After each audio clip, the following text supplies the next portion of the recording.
وأشهد أن لا إله إلا الله وحده لا شريك له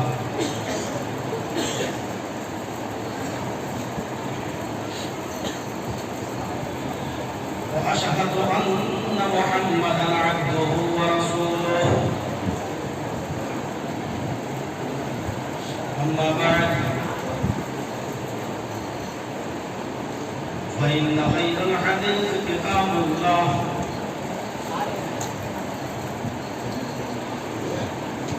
وخير الهدي هدي محمد صلى الله عليه وسلم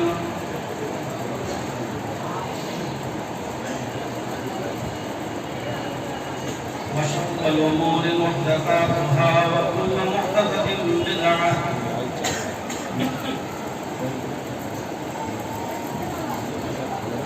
وكل بدعة ضلالة وكل ضلالة في النار.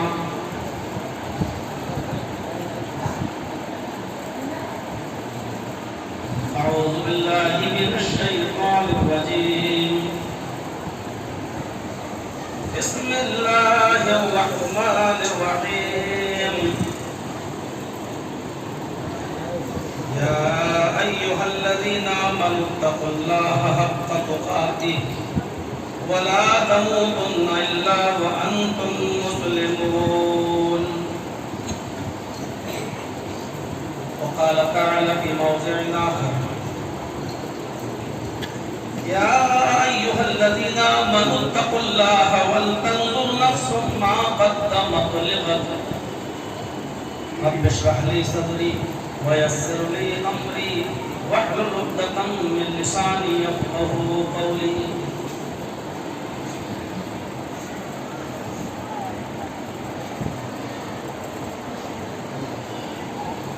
گارا مسالہ کی اس جامع مسجد میں جو آپ کے واقعی ضلع بلساڑ میں پڑتی ہے، اس مسجد میں جمع ہونے والے ہمارے نہایت محترم معزز سامعین حضرات، اس مسجد کے اہم ذمہ داران اور اطراف و اکناف سے اور جوار سے آئے ہوئے مسجد میں بیٹھے اور مسجد کے باہر جو لوگ سن رہے وہ سب ہمارے محترم سامعین، مسجد کی چھت پر بیٹھی ہوئی اسلامی خواتین، پیاری ماں و بہنوں، بہت ہی جلدی اور عجلت میں یہ پروگرام آپ لوگوں نے یہاں رکھا. غالباً میں نے پرسوں نرسوں ہی بات کی تھی اور فوراً جمعہ کا ٹائم فکس ہوا اور آپ لوگوں نے اتنی جلدی پورا جلسے کی ایک شکل سے پروگرام دے دیا. اس کے لیے آپ نہایت قابل مبارکباد ہے. اللہ تعالیٰ آپ کے رزق میں برکت عطا فرمائے، آپ کے کاروبار میں برکت عطا فرمائے اور آپ کے اس دینداری، اس شوق میں مزید اضافہ فرمائے.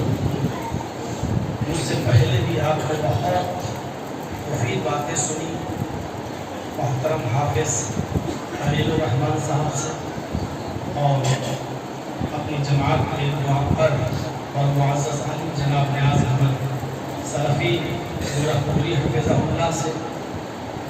کبھی ایک دور ان کا بھی تھا جب وہ نوجوان یا جوانی کے عالم میں اردو بولتی تھی اور ہم لوگوں کے شہروں میں ان کا ایک اچھا خاصا نام تھا.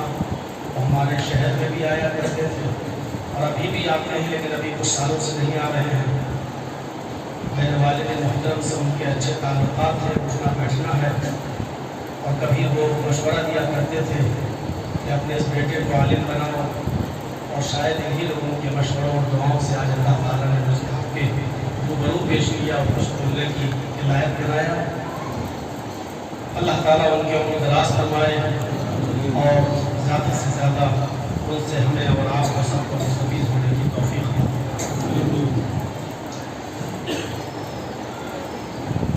لمبا چوڑا جلسہ نہیں ہے، اگرچہ آپ نے جلسہ رکھ دیا ہے، حالات آپ جانتے ہی ہیں اور آپ لوگوں کی ہمت کو داد دینا پڑے گی۔ مزید انہی موضوع کو یا اسی سے ملتے جلتے موضوع کو آگے بڑھایا جائے، کیونکہ آج کل اسی چیز کی ضرورت ہے۔ میں نے جو آیتیں پڑھی ہیں آپ کے سامنے وہ تقویٰ سے تعلق رکھتی ہیں۔ انسان کی زندگی میں بڑے سے بڑا اچھا عمل وہ کر لے، لیکن اگر اس کے اندر تقویٰ نہیں ہے، پرہیزگاری نہیں ہے، تو وہ کام بیکار ہے۔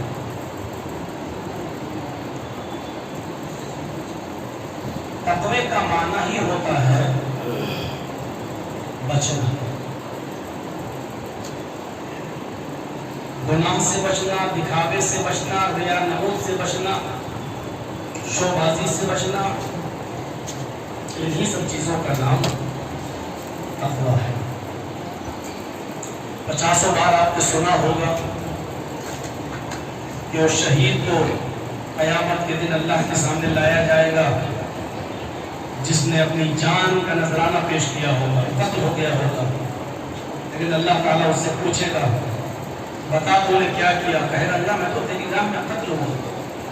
اللہ کہے گا تو جھوٹا ہے، جبکہ یہ سچ ہے کہ وہ قتل ہوا ہے، یہ سچ ہے کہ وہ لڑا ہے، یہ سچ ہے کہ اس نے اپنے بیوی اور بچوں کو چھوڑا، یہ سچ ہے کہ اس نے اپنے کاروبار اپنے بزنس کو ترک کر کے میدان جنگ میں اترا تھا، اور یہ بھی سچ ہے کہ کسی کافر کی تلوار اس کی گردن پہ چلی اور وہ قتل ہو گیا تھا۔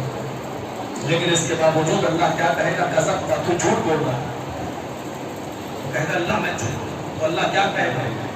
یہ سب سچ ہے کہ تو لڑا تھا، یہ بھی سچ ہے کہ تو قتل ہوا تھا، یہ بھی سچ ہے کہ بیوی بچوں کو تو نے چھوڑا تھا، لیکن یہ سچ نہیں ہے کہ تو میری راہ میں قتل کیا گیا، کیونکہ قتل تلوار چلاتے وقت تیری دل میں نیت یہ تھی کہ لوگ تجھے بہت بڑا جری کہیں، لوگ تجھے بہت بڑا بہادر کہیں، تیرے دل میں یہ نیت تھی شو بازی، لوگ مجھے تلوار چلانے میں ایکسپرٹ کہیں، ماہر کہیں، تو جو دنیا میں جو چاہتا تھا وہ تجھے مل گیا، اب تجھے کچھ نہیں ملے گا، جاؤ اس کو جہنم میں ڈال دو۔ دیکھ لیجیے عمل کتنا اچھا تھا، اتنا اچھا عمل کہ جس کے بارے میں بخاری شریف کی حدیث یہ کہتی ہے کہ جو اللہ کی راہ میں قتل ہوتا ہے اس کے شریر سے، جسم سے خون کا پہلا قطرہ زمین پر گرتے ہی اللہ اس کے سارے گناہ کو معاف کر دیتا ہے۔ کتنا بڑا جس کا مقام و مرتبہ ہو، لیکن اتنی سی شو بازی اور ریا نمود اور دکھاوے کی وجہ سے اس کا عمل ریجیکٹ کر دیا گیا، اور وہ آدمی کہاں چلا گیا؟ جہنم۔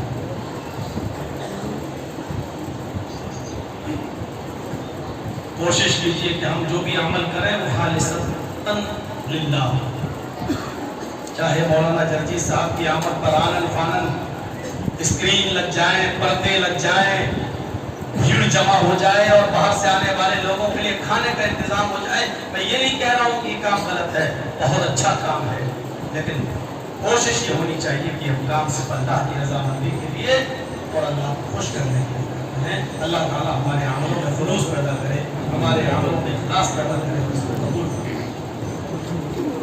قرآن کریم کی پہلی آیت پر ہم چلتے جو میں نے پڑھا تھا خطبہ مسنونہ کے بعد، اللہ تعالیٰ نے اس میں کیا فرمایا؟ یا ایھا الذین آمنوا اتقوا اللہ حق تقاتہ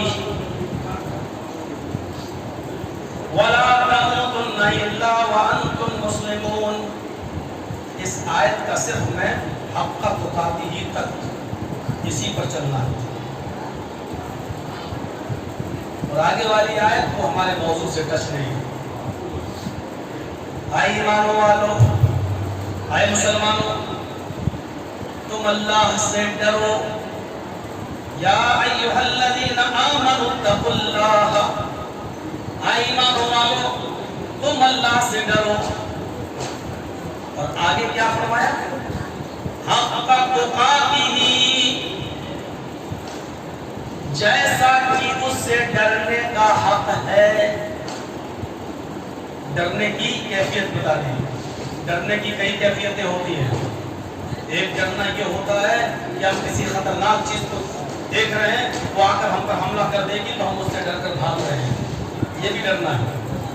تو اللہ سے ڈرنے کا مطلب کیا یہ ہے کہ ہم آسمان پر دیکھیں اور سوچیں آج کا اللہ تو دیکھ کر بھاگیں, کیا یہ مطلب ہے؟ تو اللہ سے ڈرو, لیکن کیسے ڈرو؟ حق تقاتی ہی, جیسا اس سے ڈرنے کا حق ہے. پہلی چیز ڈرو, تقویٰ. تقویٰ کیا ہے؟ تقوی کی مختصر تعریف کر دیتا ہوں قرآن و حدیث کی روشنی میں, اس کے بعد آگے بات کو بڑھاتا ہوں. حضرت عمر فاروق رضی اللہ تعالیٰ عنہ نے ایک مرتبہ حضرت ابی ابن کعب رضی اللہ تعالیٰ عنہ سے سوال کیا, اے ابی ابن کعب, تقویٰ کیا ہے؟ قرآن میں جو بار بار آتا ہے لعلکم تتقون یا ھدی للمتقین یا ایھا الذین آمنوا اتقوا اللہ, یہ بار بار جو آتا ہے کہ اللہ سے ڈرو, یہ قرآن اللہ سے ڈرنے والوں کے لیے ہدایت ہے. تو یہ ڈر کیا ہے؟ یہ تقویٰ کیا ہے؟ تقویٰ کسے کہتے ہیں؟ یہ سوال کس کا ہے؟ حضرت عمر رضی اللہ تعالیٰ عنہ کا. اور یہ سوال کس سے کر رہے ہیں؟ حضرت ابی ابن کعب رضی اللہ تعالیٰ عنہ سے. مولانا ابوالکلام آزاد نے قرآن کی جو تفسیر کی ہے 18 پارے کی تفسیر کر پائے تھے, اس کے بعد ان کا انتقال ہو گیا. 1 سے لے کر 18 پاروں کی جو تفسیر ہے ترجمان القرآن کے نام سے, آپ اس کی پہلی جلد اٹھائیے اور ھدی للمتقین میں آپ پڑھیں گے. مولانا ابوالکلام آزاد نے یہی واقعہ نقل کیا ہے. حضرت عمر فاروق رضی اللہ تعالیٰ عنہ نے ابی ابن کعب سے پوچھا کہ تقویٰ کیا ہے, تقویٰ کسے کہتے ہیں؟ تو حضرت ابی ابن کعب نے بہت سلیس اور بہت آسان زبان میں ان کو سمجھایا. بہت گاڑھی اردو بول دینا اور عربی کے بہت گاڑھے لفظ استعمال کر کے عوام اور پبلک کے اوپر سے بات اچھل جائے, وہ کوئی علمی تقریر نہیں کہلاتی ہے. اور اہل علم میں تو چل سکتی ہے, لیکن معاف کیجیے گا عوام الناس اگر نہ سمجھ پائے تو بیکار ہے. اس لیے مولانا عبد القیوم صاحب دنیا والوں کو آپ جانتے ہو کہ اللہ ان کو کربٹ چہرے سے راحت نصیب فرمائے, ان کے قبر کو نور سے بھر دے. کس طریقے سے وہ تقریر کرتے تھے اور پھر بالکل مادری زبان میں سمجھا دیا کرتے تھے تاکہ لوگ سمجھ جائیں. اسی کا نام صلاحیت ہے اور اسی کو کہتے ہیں خطابت. تو حضرت عمر بن کعب نے وہی طریقہ استعمال کیا کہ حضرت عمر فاروق کی اچھی طرح سمجھ میں آ جائے. کہا کہ حضرت عمر فاروق سے, امیر المومنین, کیا کبھی آپ جنگل میں گئے ہو؟ یہاں گئے ہیں. اگر جنگل میں جس راستے سے آپ کو گزرنا ہے اس راستے میں کانٹے ہی کانٹے بچھے ہوئے ہوں اور تمہارے پیر میں, آپ کے پیر میں چپل نہ ہو, جوتا نہ ہو, تو آپ کیا کریں گے؟ کیا واپس آ جائیں گے جبکہ جانا ضروری ہے؟ تو حضرت عمر فاروق نے کہا نہیں, واپس تو نہیں آؤں گا. کہا جھاڑیاں ہیں ان کو ہٹانا بھی ہے, زمین پہ کانٹے بھی پڑے ہوئے ہیں, بکھرے ہیں, اور جانا بھی ضروری ہے, اور پیر پہ چپل جوتا بھی نہیں ہے, پھر کیا کریں گے؟ تو حضرت عمر فاروق نے بھی بہت سیدھا سا جواب دیا, اے ابی ابن کعب, جنگل میں کانٹے ہی کانٹے ہوں اور جھاڑیاں ہی جھاڑیاں ہوں, پر خطر راستہ ہو اور گزرنا بھی ضروری ہو, پیروں میں جوتے اور چپل بھی نہ ہو, تو ہم اپنے پیروں کو زمین پر آہستہ آہستہ رکھیں گے, کانٹوں سے بچا بچا کر رکھیں گے اور دھیرے دھیرے گزریں گے. کوشش کریں گے کہ کوئی کانٹا میرے پیر میں چبھ نہ جائے.